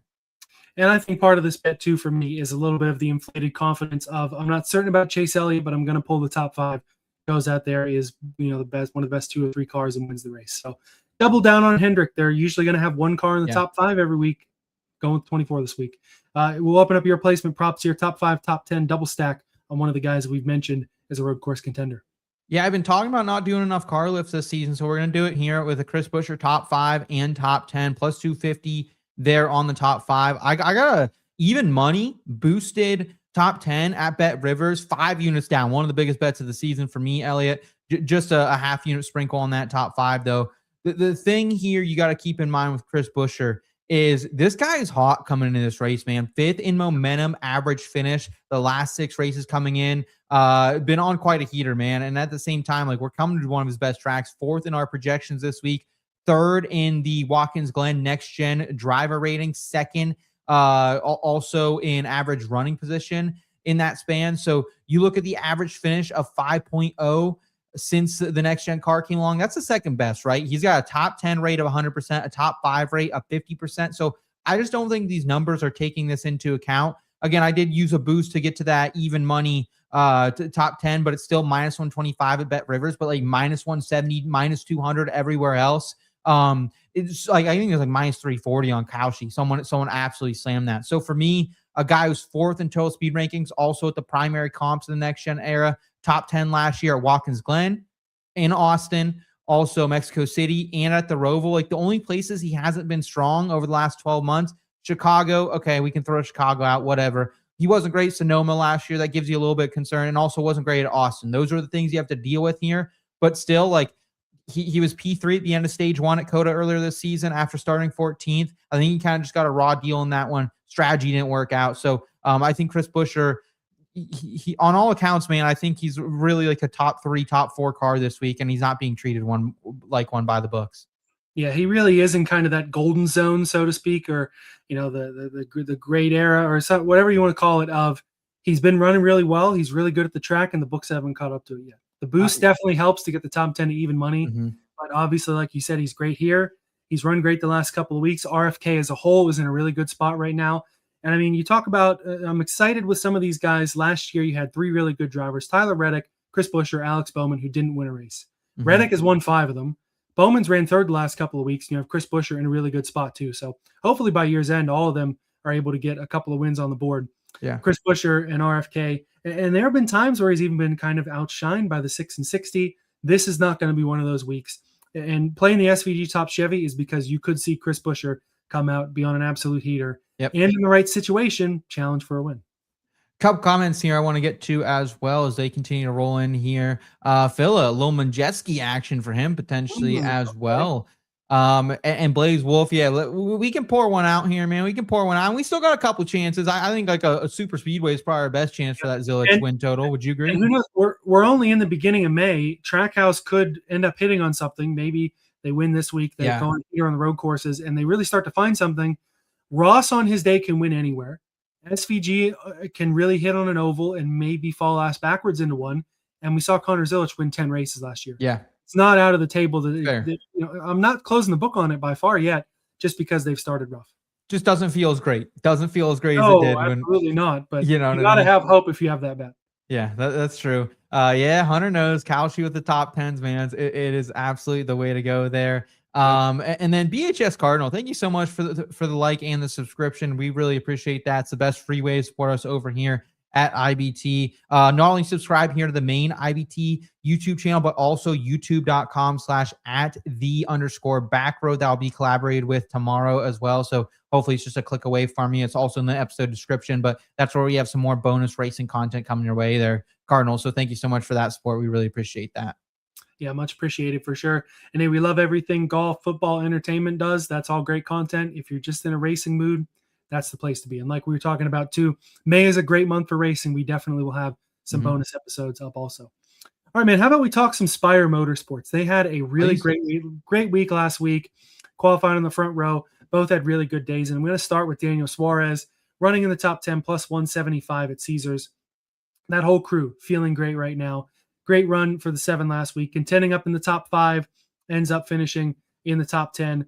Ran 7th here last year, 4 career top 7 finishes here. Of course, a couple of them I think were with JGR, but had a couple with Trackhouse as well in the next gen. And you look out to his road course numbers in the next gen. Of course, this is only his second one with Spire, but Trackhouse equipment, at least at the time, was pretty even. Had 6 top 7 finishes and that win at Sonoma to crack open his account in the Cup Series on road courses in the next gen. You look at him in the model, very respectable 14th, ahead of some solid drivers that we've been talking about who, some asterisk mark rough finishes may knock them down. But Suarez, 14th in the model, and a guy who, like I said, really on fire right now, and he's got a damn good chance to finish in the top 10. And I don't just have a Suarez bet. I'm going to give you my suit up with Sabrina bet of the week. Let's Carson go. Hocevar, of course, at the Met Gala this week, branching out perhaps in ways that we have not seen since Jeff Gordon hosting Saturday Night Live in the Cup Series. We love to see it, and we love to see a plus 220 on Carson Hocevar to finish in the top 10. He's really adventuring all over the place. And granted, his road course stats kind of adventurous too in his couple years in Cup. He did have that P3 a couple of years ago where he had a shot at the win late on strategy. And clearly he's learned a thing or two about driving race cars up front. He's done plenty of it this year. And a lot of those finishes, Hocevar, really aggressive. The cars were not as fast, ended up in some bad incidents, bad strategies, things like that. It's where those numbers don't look as good. But it's the what have you done for me lately that brings me to Hocevar. P11 in the model also at this number. I like it probably about just as much as Hocevar liked Sabrina Carpenter's outfit there at the Met Gala. Give me Hocevar, give me Suarez. Spire's momentum continuing to rise. Dude, I'm totally on board with the Carson bet. This is one I will be looking at to add my card. I told you last week on the Eric Jones top 10 and didn't come through, but it was the right play. And in this Carson one, the fact that he comes in 11th in the projections and it's over 2-1 for a top 10 at Caesars of all places, right? Like that's great. That's the most shocking part of it all. I know, right? I almost when I saw you added this in there, and then I looked around like. Not only has he been hot lately, maybe the best he's ever driven in his career, but he's coming to arguably the best road course he's ever raced on in the Cup Series. So I think there's a lot to like about Hocevar. I love Daniel Suarez right now too, man. Like he's a guy that I have made a lot of money. How many weeks in a row, like since Kalshi's been thrown out top 20s, that I bet Daniel Suarez? I think I bet him 3 times for a top 20. He's come in every single time for it. Usually it's not even a sweater too. So like I love Daniel Suarez. I was looking for him for a top 20 just because, again, 14th in the projections. We got a couple dogs out there I think are going to do good. I was looking for both these guys in matchups too, but they're very evenly. I think they're even matched up against each other in one mark where I'm just like, I can't take the shot there. But either way, I do like Spire this week. I'm probably going to run them out in fantasy in a couple DFS spots as well. So like I am high on them. I just haven't found the way to get invested with them yet, but that's something I'll keep on a head on a swivel for potentially on Sunday. Yeah, and if you want to talk about some of the extrapolating factors, Cal Ripken, great on the baseball field, not as nice to look at as Sabrina Carpenter. So give me the edge on Hocevar there. Plus that number 2, plus 220 for a top 10 is real exciting. Look, yeah, see, Chris, that was the matchup I was just talking about. There's a Suarez over Hocevar matchup. I absolutely agree. It was one I actually thought about going Hocevar on that one just because I am a little bit higher on him than Daniel Suarez, but it's almost too close to bet. Like, yeah, do you know are they evenly matched? You said like a minus 115 a piece or something. Chris, the what are you mean a lot to me. Yeah, Chris, what are you seeing now? I think they were pretty evenly matched. Maybe Hocevar was a little bit of the favorite. Even Michael McDowell, though, like this whole spot, like, how would you rank Spire this week? I'd say probably, even though McDowell is the road course guy, I'd say Hocevar, Suarez, and McDowell just third, just because he's not the best Watkins Glen driver. Yeah, it's tough because I think they all you could see 6th, 7th, and 8th all be the Spire cars. Do I think any of them have a chance to win? Probably not. Yeah, I think McDowell, I like him a lot more when we get to San Diego and Sonoma. I don't love him as much at the Glen, and he's been 3rd out of 3 there this year for Spire. That's another conversation to have too. Suarez minus 125, Hocevar minus 105. Yeah, it's a no bet for me. Yeah, that would make me want to, like, if I could get a little bit into plus money with Hocevar, I think I would bet that, though. It'd be close, though. Yeah.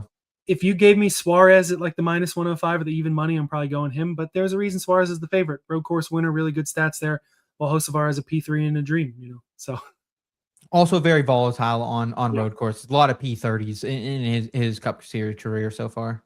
Yeah, but that's part of my point too with Hocevar is he's not that guy that's going to go run 30th and do something stupid anymore. At least what we've seen this year. Hopefully not. Could very well be proven wrong when we get a little later in the year, but I just don't think. I think that Hocevar is gone for this year. A couple more cup bets that I have, not sponsored or anything by BetMGM, but they have these featured manufacturer parlays for the top manufacturer of each. And I feel like this one you get all the favorites. SVG is the top Chevy, Ryan Blaney is the top Ford, Tyler Reddick is the top Toyota at 12-1. You could also call this one the Fool's Gold parlay of the week. BetMGM Gold, Fool's Gold, stupid bet to make. But these are the favorites for all the manufacturers, I feel like. SVG and Reddick, they are who they are on the road courses. I do have a dual forecast play, plus 380 on both of them to finish 1-2 in either. I don't hate that. Yeah, I looked at those. So they're obviously, I'm really confident in them running up front. And Ryan Blaney, I wouldn't have touched this with a 10-foot pole or the whole of this back bumper back here or anything last year. But the 12 was so good at Coda, I have to really look at it and consider it here.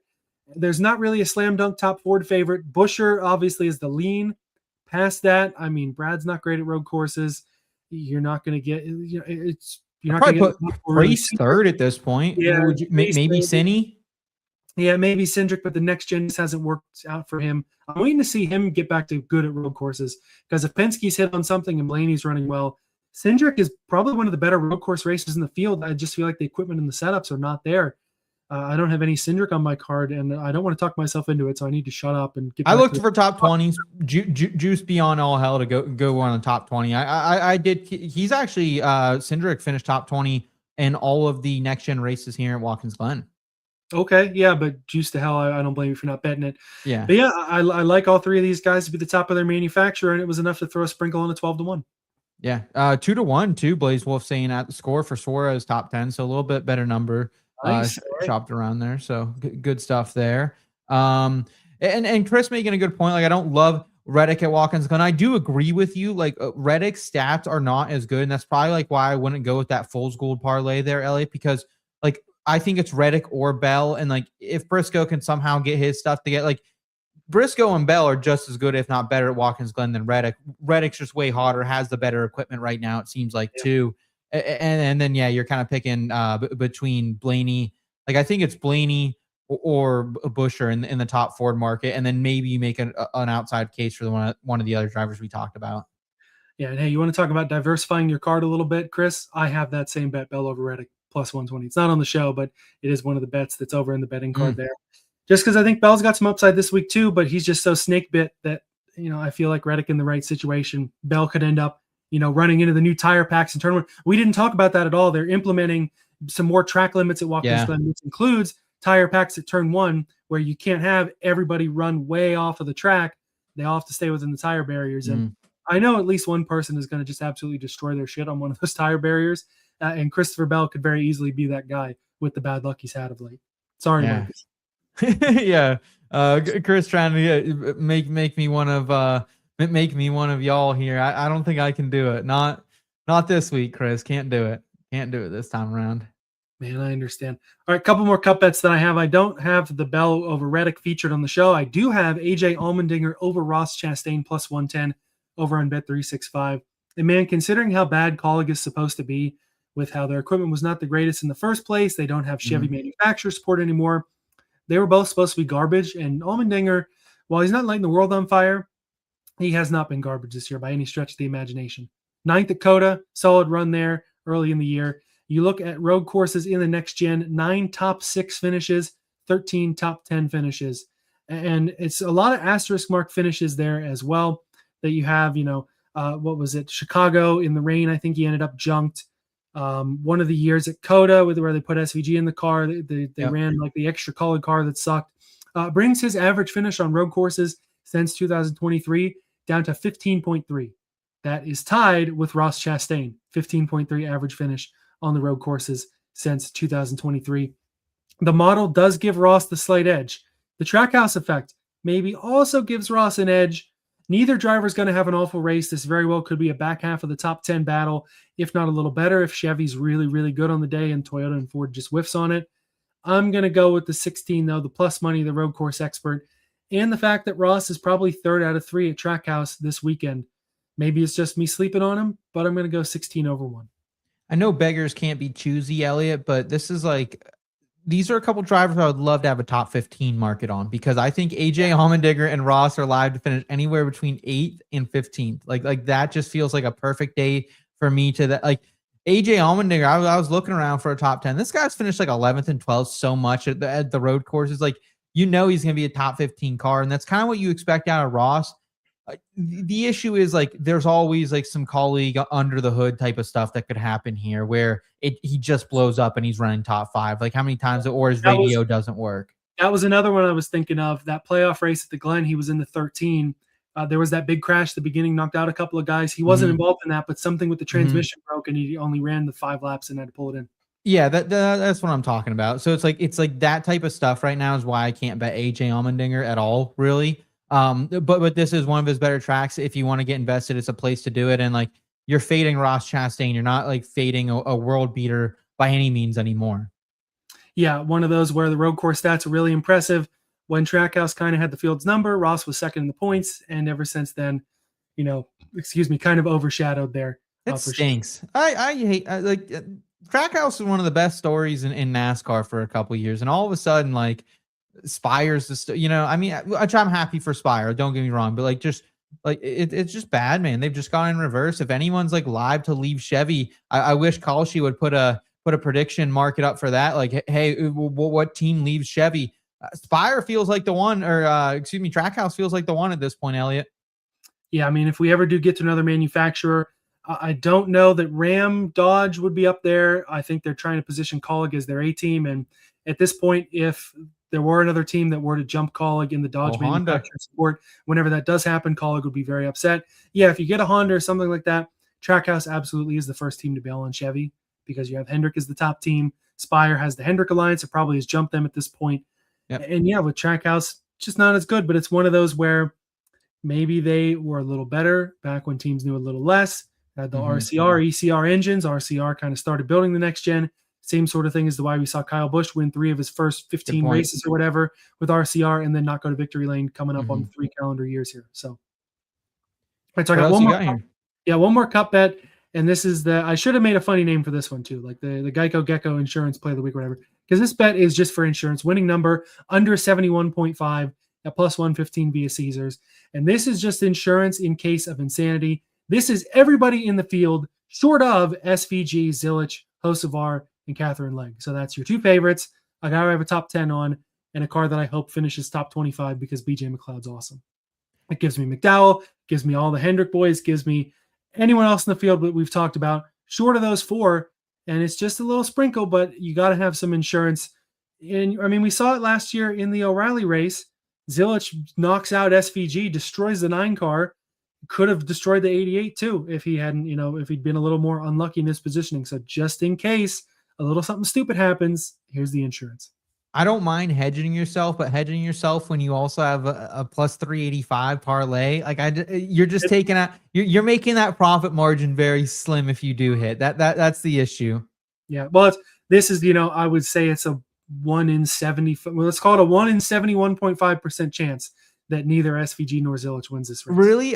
So that exact bet was everyone, the field versus Zilisch and SVG was a bet, and it was plus 183. I saw at DraftKings earlier. I almost hit the field, to be honest with you, because Zilisch doesn't change anything for me. It's more about a fade of SVG at that point. If any other bet has that, I'll place it. Just not a DK guy.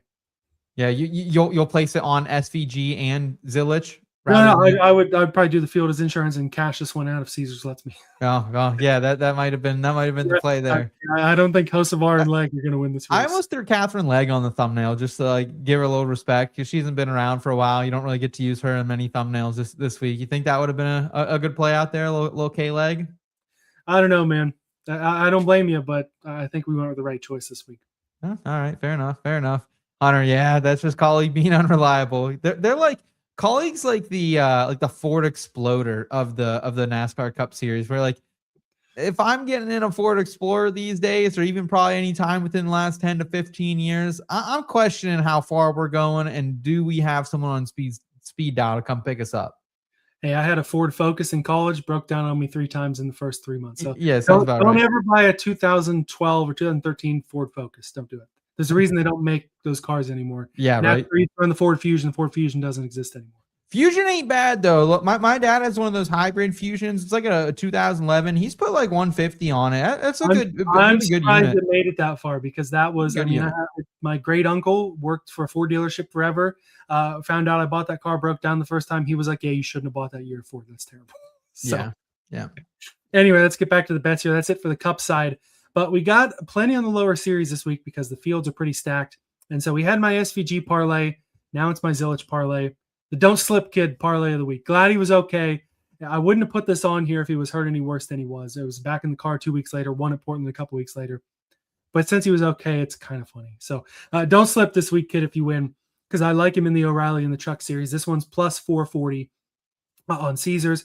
Like I said, I don't have a dime on him in Cup, but I like him better in the lower series cars. Has a better handle on him for sure. I don't think he'll wipe out SVG this year in O'Reilly, but I do think he can beat him straight up. And I normally would be more worried about the Spire equipment. We've seen it this year. Hocevar could barely get a truck to run the full race before he won last week, but we saw the 77 and the 7 run 1-2 this week, and I know they put Zilisch in the third truck, the 71, but I know they're prepared to keep the good runs and the good vibes going, and getting him to victory lane this week would certainly be what they're hoping to do. So again, Cup Series, don't like him. O'Reilly and trucks, think he's one of those guys who definitely can win the race. Yeah, we'll see what he can do out there. I feel like your profit margin on that SVG parlay getting slower and slowly a little bit thinner. But I just honestly don't trust Connor Zilisch right now in the Truck Series. Like I need a little bit more sample size to really feel like I want to get invested at the price tags we're getting, unfortunately. Yeah, hey, I understand. Call me a bummer. I'm like Captain Downer tonight. I'm sorry. No, again, it's the different strategies. I've got the volume bets. My profit margin is going to be a little shorter, part of which because I don't have the same unit share on the more bets that I have than what you have. We were talking about car lifts earlier with Buescher. You got another, it's not a positional prop car lift, but you got multiple bets on the same guy here, a guy that certainly is turning it up in O'Reilly. Yeah, I mean, I'll go ahead with Corey Day, man. Top 5, 6-1 at DraftKings. That feels like a crazy number considering we've only seen this guy on one road course this season, and it was a P5 finish earlier at Coda. So to get him really at 5 or 6-1 feels like a really nice value. I've seen him closer down to like plus 375. You look at what he did in that race, went out, and honestly, like, yeah, didn't qualify super well, but P12. But by the end of the first stage there, he's up inside the top 7 of running position. So It's just a little bit of a sprinkle, half unit, nothing crazy for me. The bigger bet here, though, is a 2-unit play over our friend Carson Kvapil, -113 BetRivers. I just don't know about you, Elliot, but I don't really trust Carson Kvapil in this equipment right now. I think the 91 to what he's usually running at JRM is just a big difference, and I don't really want to have anything to do with him. Like he was really good last year at some road courses. We saw him go out this year at COTA, a place he was fast last year, and finished P19, right? He was also, I think, a top 5 car here at Watkins Glen and had a shot at it. And again, I just don't trust him either, like here. And I do trust Corey Day. He's in better equipment. He ran top 5. He's been running hot lately. So Corey Day 2 units over our friend Carson Kvapil there. So hopefully it's Corey's day here on Saturday, Elliot. Corey's day. I like that.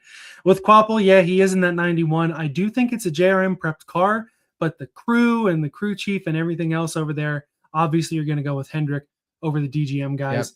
Yep. And in Day's top 5, I mean, he had to take out Zilisch to get there. But again, we've seen Corey Day with his head, not, what do you say, JoJo the Circus Clown, where he was at COTA. He's not that guy at the moment. He's kept his head on his shoulders, and I don't think he's going to have to do that to get a top 5 this week. Yeah, he's -173 if you want a top 10 on him. But, like, to me, I don't think Carson Kvapil runs top 10 probably. So I'm like, and if he is, he's like 10th, and I think Corey Day's a little bit better than that. So I was like, okay, I'll just take the -113 on the matchup rather than the top 10. That was kind of the strategy there. All right, thankfully, we have O'Reilly top 10s this week. And for anyone who's ever watched this show on a road course, you know what's coming next. And you talk about best and worst of the weekend. This is my best bet and my worst bet. Everyone's caught up to me, and the Austin Green top 10 is now minus money. -108 on Kalshi for the Austin Green top 10. Doesn't change much for me. This is still my biggest bet of the week of anything I've got out there on or off the show. And I know it has not been the flashiest season for the 87, but it's one of those deals where if you're kind of keeping track of how he's running, most of these races, he's running pretty decent, even up toward the top 10, top 15, and they just run into trouble. And COTA was the biggest example of that, where they're up flirting with that top 10 spot, running up there, even better than that during the day, and they have mechanical issues and they're out of the race. And that has happened 3, 4, 5 occasions this year where they're having a decent run. The kid's got talent. He's running even better than expected on ovals, and it's just a flat tire or some mechanical issue, something that takes him out. Last week it was Brad Perez, hard hit for him in the 42, clips the 87 Austin Green, takes him out there. And again, this is me making excuses for a guy I like to bet, is how some of you are going to look at. He has struggled lately. He struggled a lot, but I'm saying he's run better than a lot of the finishes. And I'm not going out here betting his top 10s on traditional ovals. I had his top 10 at Daytona, and he was running pretty good. A little freaky, yeah. Yeah. But it's one of those where it's a first-year team. They have a little bit of help from RCR, but they're certainly not the A-tier alliance over there. The road course is where they need to hit their stride. The team knows it. The driver knows it. Everyone involved with that 87 program knows it. They really need to have their shit together, because every time on a road course, didn't matter if he was in an 87 or in the 32 the last couple of years, he's going to run around that top 10, if not even better, top 5, or even that runner up at the Roval last fall. The kid's got talent. If they have their shit together, this is the slam dunk of the week. Again, it's risky, but there's no fun without risk. I know the kid's got the talent.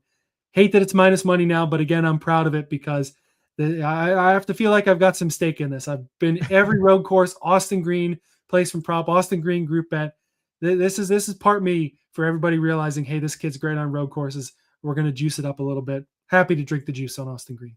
Elliot's kid has graduated high school. He's now gone off to college here, and it's like a proud dad moment that he has crossed from the plus money range for a top 10 into the minus money. So congratulations, Elliot, on your hard work, raising this kid up right, getting him across that stage out, keeping him off the weed, keeping him off the liquor, keep him in school. Good job for you. Wood shop was a good call, great interest for him. So for me, like I'm going the opposite here. So, I always hear that I do drink a lot of juice, and I do drink a lot of juice. I've drank some juice on this particular program. Did that Corey Day top 5 at plus 600. Also now going to go with a Brennen Poole top 10 plus 489 at Kalshi, half a unit down. Look, man, this is a guy who finished, say what you want about Brennen Poole, man, but he's come a long way, dude, from like really what we would think is a back marker in all series to a contender here when we get on whether that's super speedways, even some mile and a halves and road courses, though, in the O'Reilly series. P10 at Coda in this 44 car earlier this season.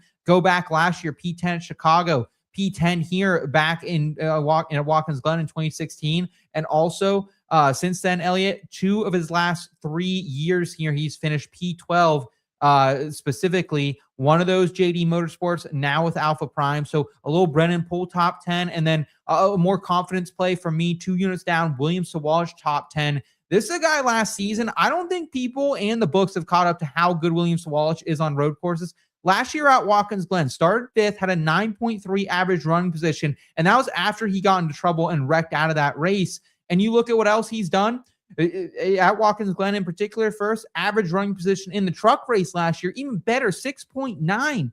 P7 then at Coda earlier this year, P9 at Coda last year, P6 in Mexico, 3rd at Sonoma, P7 at the Roval. The only road courses since this guy joined Joe Gibbs Racing full-time in 2025 that he was not a top 10 car at, well, was that electrical issue that he had here, had at Chicago after starting P7, and then also getting involved in that Austin Hill fiasco last year that killed every car, and he was running top 10. So for me, like, does this not feel like a good number? -126. I also moved this number, so it's now at even money if you want it, if not at plus money. So I would go jump on it right now, Elliot.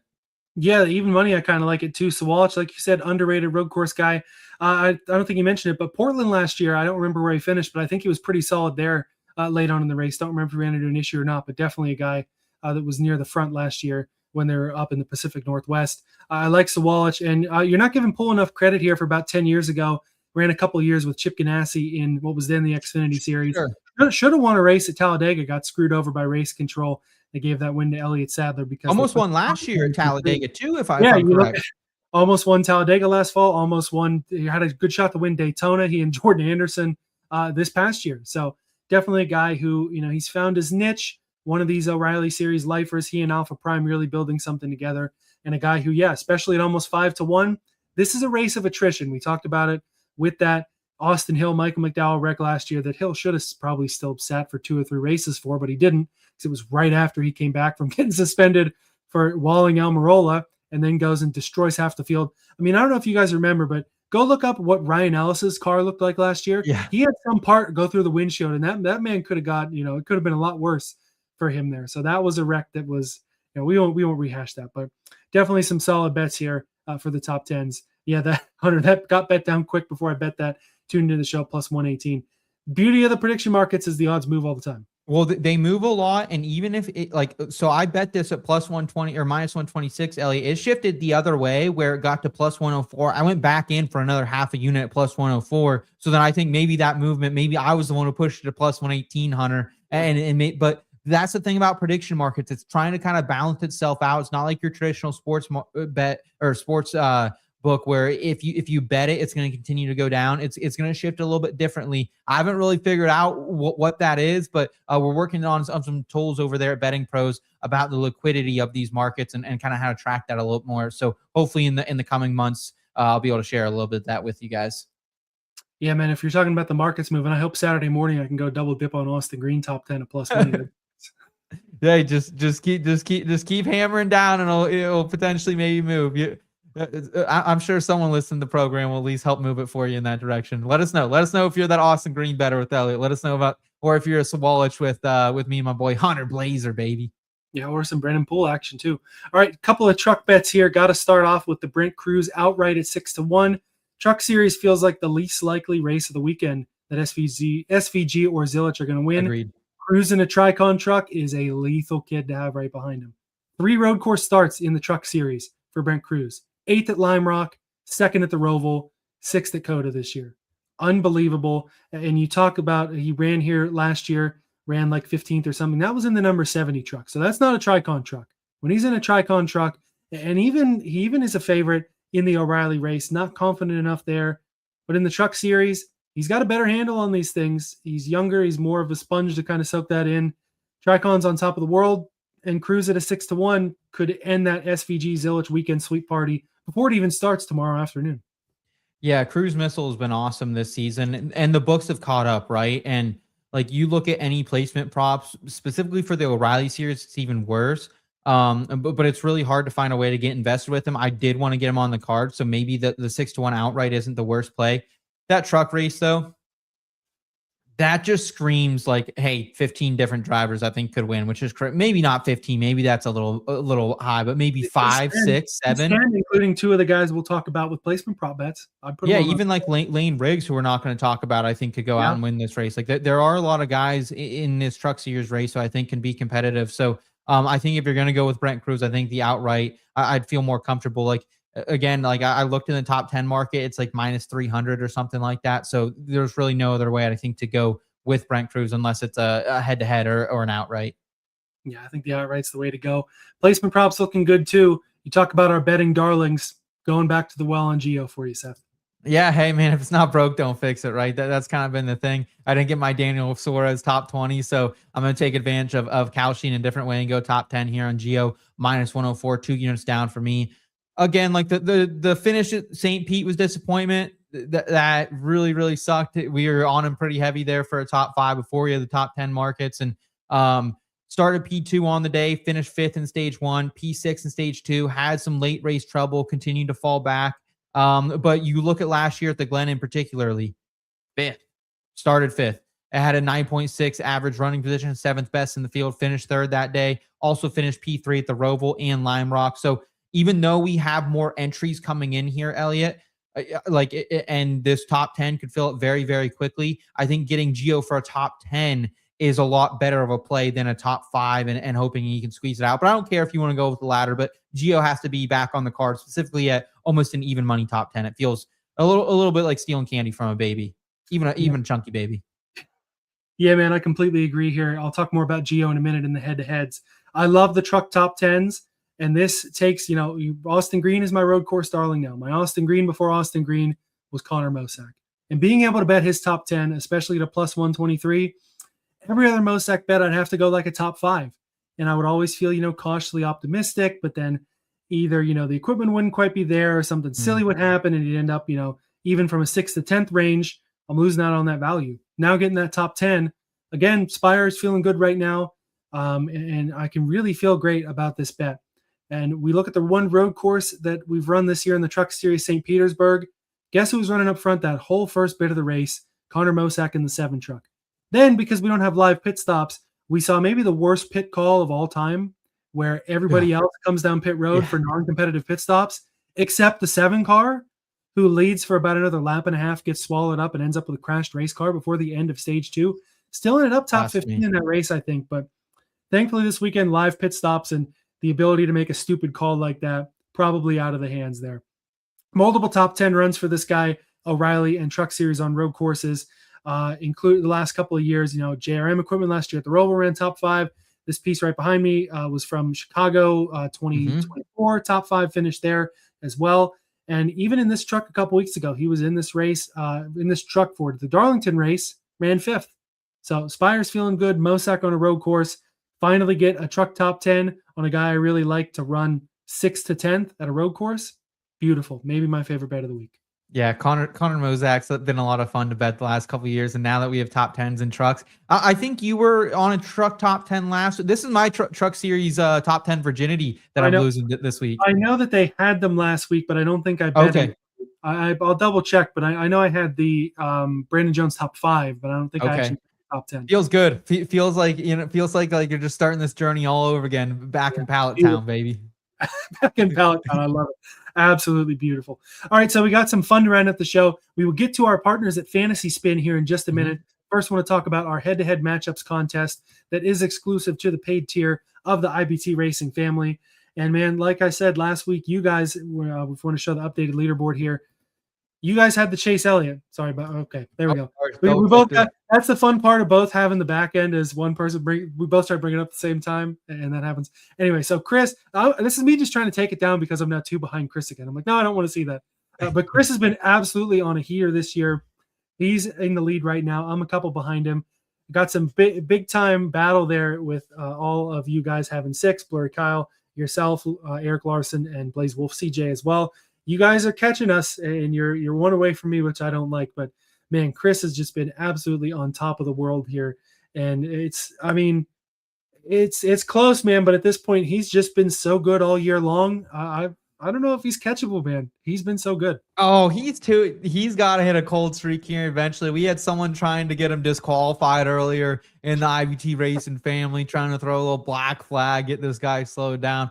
We'll catch him, man. I'm telling you what, me and my boy Lars down there, Blaze Wolf, everyone playing along with us. We're just at 6, man. So we're still in this, and I'll tell you what, if anyone wants to join the contest still, we'll give you bonus points next 4 weeks. How about that? Come on, come double the points. You hit a matchup, it's worth 2. We want to get some more people in there. We're going to do a mystery diecast giveaway at the end of the year for the winner of that. You're also going to get a plaque from Dynasty Decks. So lots of cool stuff happening over there. Appreciate everyone there at in-betweenme.com/chat. What's your play this week, Elliot, after losing so terribly last week with Chase Briscoe? Was that the play?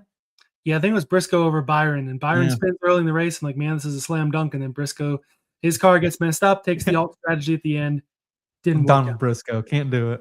Yeah, man, that's tough. And I love the double points for anyone coming in. You can catch us real quick. And I think it's a mystery autograph diecast, if I recall correctly, right? So you can get a nice little sign piece there. This week, I love going the lower series matchups. I've gone more O'Reilly and Truck than I have Cup. And I'm back on the Truck series, taking Gio Ruggiero at plus 125 over AJ Allmendinger. You just talked about it. Gio, a really solid road course guy, ran third at each of Lime Rock, the Glen, and the Roval, like we talked about. AJ, I love on road courses. The Dodge Rams, I don't like in the Truck series so far. You talk about season-long bets that we're feeling bad about. I have the Butterbean, Brendan Queen at over 1.5 wins. I thought about that one early in the season. Yeah. The Rams are going to have to do a lot of catching up for him to get there. They're just not there yet. And I think AJ can run this truck better, but I just don't think it's to the point of being able to catch Gio. So getting Gio at plus money here. Talk about taking candy from a baby. I like that this week to catch up. Hopefully, I don't know what Chris will have, but hopefully he misses and I hit, so I can catch up to him with this absolute slam dunk of a truck matchup. Yeah, I really like that play. I think that's a really fun way to get back invested with our guy Gio there. So well done on you. I almost went with there was an SVG over Zilisch in the Cup Series minus 180 floating around at FanDuel. Again, minus 175, the most juice we're allowing you to drink in the contest. So I played by the rules, Elliot. I did not drink that juice, and I'm just going to go right back to the well with that matchup. I shout out just a little bit ago, Corey Day against Carson Kvapil. This is just an equipment difference, right? That's pretty much almost the same thing what you're betting here, right? And that's one of the great things about matchups. Sometimes not only are you betting a driver's prowess on a particular track or track type, but you're also betting equipment. And here, I think Corey Day being the underdog to Carson Kvapil just makes no sense in no world. So yeah, give me a little Corey Day action there on the youngster. Man, Chris, we're coming for you. And Seth, I know you're trying to break away from that pack, the 4-way tie for 6th there right behind me. So been a lot of fun playing with the matchups contest this year. And last week was a lot of fun with our new partner, Fantasy Spin. Going to go back to spin that wheel this week. Yeah, appreciate everything Fantasy Spin's doing for us. Let's go and fire it up here and see what they got cooking this week. Spin, pick, win.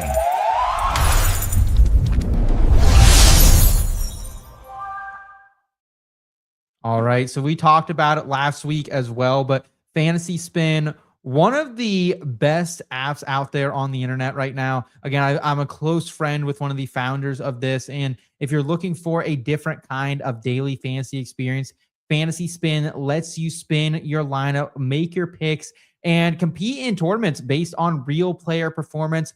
Like a slot machine, you can absolutely hit the jackpot on this. I know our golf guys have gotten into Fantasy Spin since we partnered with them a couple weeks ago. They're already a ton of units up. Jake hit the big jackpot last week, so congrats to him in the PG streets. So the IBT boys picking it up, and we want you to be a part of it as well, because this unique game really is combining the skill of drafting a DFS lines with the captivating gamified experience that comes with the slot machine, right? So you can enter contest and spin your DFS line for a big chance to win. So whether you're playing for free, like Elliot and I have to right now, because it's not completely legal for cash games in PA, but we can still play. Fantasy Spin has you covered. Check out the link in the episode description. We already had, I think, Blaze Wolf check it out last week, who he said his whole weekend was saved because he played Fantasy Spin and had a good performance there. So go ahead, click that link in the episode description. Please use the promo code IBT NASCAR. Again, that's promo code IBT NASCAR to let them know we sent you. Deposit at least $10 and play at least one tournament to get $30 in bonus play. Support the program, check out Fancy Spin, and let's make some noise the rest of this racing season. And Elliot, like I'll say that they've told me too, like, hey, if you have any people out there who've been checking out Fancy Spin, like we want to give out even additional bonus credit than this $30 playthrough that we're doing. So a lot of great people, a lot of great competition over there at Fancy Spin. Excited to dive in here, Elliot. What do you say? Yeah, man, super exciting to do this. Last week we ran Xfinity, or we ran O'Reilly. Man, I haven't been screwing up the Xfinity thing until this week for some reason. I'm blaming Chris for putting it in the comments, but no, the O'Reilly and Truck Series last week we ran some spins. Now we got the Cup Series. We're gonna spin the big show here and pick our lineup. Yeah, BHS Cardinal saying this is cool. It is, man. Come on, go ahead and check it out. Link in the episode description, Cardinal. We'd appreciate that. Let's go ahead and get things cracked off here. We're going Cup Series racing this weekend on a Fantasy Spin. AJ Allmendinger, Zane Smith, Ryan Blaney, Brad Keselowski, Noah Gragson, and Alex Bowman. This is a tester of a pick. Like, I think I do want to lock in Blaney, Elliot, but do you have a different opinion maybe on your guy, Alex Bowman or AJ Allmendinger? You could make an argument for those guys, but I think with how well Blaney ran at Coda, he's the slam dunk here. I like Allmendinger, and I kind of like Bowman. Watkins Glen is probably one of his worst road courses. And Allmendinger, we have that colleague volatility that you just don't see with Penske, so I think Blaney's the way to go here. All right, let's lock in the number 12 car. Tap in to lock him in. Let's spin it again. See what we got here. A little Todd Gilliland, Brad Keselowski, Tyler Reddick, Denny Hamlin, and the Dinger. This feels like a slam dunk for Tyler Reddick for me. Best car, best road course driver among these crops, which they want us to play Dinger, man, because we got Dinger again, but I don't think we can do it over Red Dog. No, I don't think so. And I would even go Hamlin over Allmendinger too. A couple of good road course races here. I know lately it has not been so good for Denny. Either way, though, you got to go Reddick. All right, Red Dog's locked in. I like what we got. This is a great start. My top Toyota and top 4 favorites here. Here we go. All right, we're getting hot now. We got Daniel Suarez, a Todd Gilliland, Chris Bell, and Austin Dillon. It's obviously Bell, but you can. Do you want to make the case for Suarez or not over Bell? No. Okay. This is tough because we're getting a lot of good mid-tier guys, but we've got 3 absolute slam dunks so far, which will make these. We get 2 more spins, right? So that will make it. That's the fun thing with Fantasy Spin, specifically like playing NASCAR. I've played the NFL version and the college version, and it's like harder to stack your lineups. But with NASCAR, you can really get a pretty stacked lineup. Okay, and we just pulled some nuts again here. Alex Bowman, Daniel Suarez, and Brad K. I think I'm actually going to lean Daniel Suarez here. Do you disagree, or do you want Bowman? If it was a different road course, I probably would go Alex here, but I do think Suarez is probably the better play here, given the Glenn stats. Okay, we're locking in our boy Suarez. We need a Buescher. What driver do you want to see come up here? Well, SVG or Zilisch would be kind of cool. Oh, yeah. We could pull both of them. That would close up this lineup perfectly. But I want SVG and Buescher. That's the nut spin. Here we go, folks. I would love that. That's your 3 7s in a row if we can lock those 2 down. Let's see. Okay, here we go. Let's go ahead and get this rolling. William Byron and Cindric. We'll take that. Those are both some, A- B+ guys that we could have got compared to who else we could have got, And Tyler making a good point too. Like if you do want like some of the spins you're getting early, you can lock in multiple drivers each spin. Good point. That is a great point. I'm kind of like I collect football cards, Elliot. So like I'm used to. I want the chase, right? So it's like I want to keep spinning and keep. Come on, SVG. Come on, SVG. Right. Absolutely. So hey, there's the line. Yeah, there's a lineup, man. Daniel Suarez, William Byron, Tyler Reddick, Ryan Blaney, Chris Bell, Cindric. I don't know, man. I don't know. We might be top dogs in this one once again. Let's see what happens this week. What do you say? I like it a lot, and I'm going to have to give these. We're not going to do the lower series here on the show. I'm going to have to give all 3 of them a spin here. Probably post my results over in the IBT Racing family, and of course, I think this lineup it's hard to get better than this one. Maybe I'll get lucky enough to get SVG, Zilisch, some of those top guys. Maybe I'm thinking out loud here. Maybe we can do some type of like 1 week giveaway promo, Elliot, for Memorial Day, where we can do a spin tournament, whether you're playing free play or the main. Maybe we can get them to create a custom lobby or something, just to get everyone involved, just to give it one squad rip going into Memorial Day, the biggest racing weekend. And we could even do all 3 series and kind of just stack it up. Whoever comes out with the best spin lineup for the weekend. What do you say on that?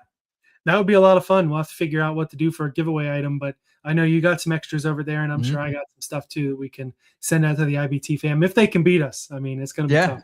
Yeah, there we go. So again, shout out to our friends over at Fantasy Spin. Link is in the episode description. Promo code IBT NASCAR. Deposit at least $10 and play at least one tournament. You're going to get $30 in bonus play. Support the program. Check out Fantasy Spin, and let's make some noise the rest of this NASCAR racing season. Let's spin it, baby. Spin, pick, win.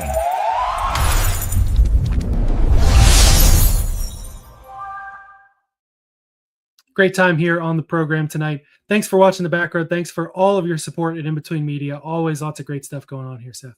Yeah, we are so appreciative of it, whether you're just here for the Backroad and checking out the sub channel there at youtube.com/@the_Backroad. We really appreciate that. All the written content we have right now, the models live on the site, in-betweenmedia.com over there as well, in-betweenmedia.com/chat for everything we're doing over there on the community side of things. Elliot, it's been a great time. Appreciate your support. Appreciate everyone hanging out in the chat tonight too. A lot of fun comments that we've been throwing up there as well. So, all right, Blaze Wolf, he's ready to get a little spin going here for everything. And Chamberlain saying thanks for the insight this weekend. Thank you guys for tuning in, man. You guys make this a lot more fun. Wednesday night, Elliot, next week as well, 8:30 p.m. Eastern time, just to let everyone know. Got a little mix up in the schedule. We're going to make sure we get bets locked and loaded early, maybe some of that opening line value there next week. Yep, and that's the brilliance of being in the IBT Racing family. Sometimes those lines are going to move a little bit, and we will give you, of course, all of our updated bets in there. Wednesday shows are fun. I know you and Chris are going to have a great time. Appreciate everybody rolling on down the back road with us. We'll see you again next time.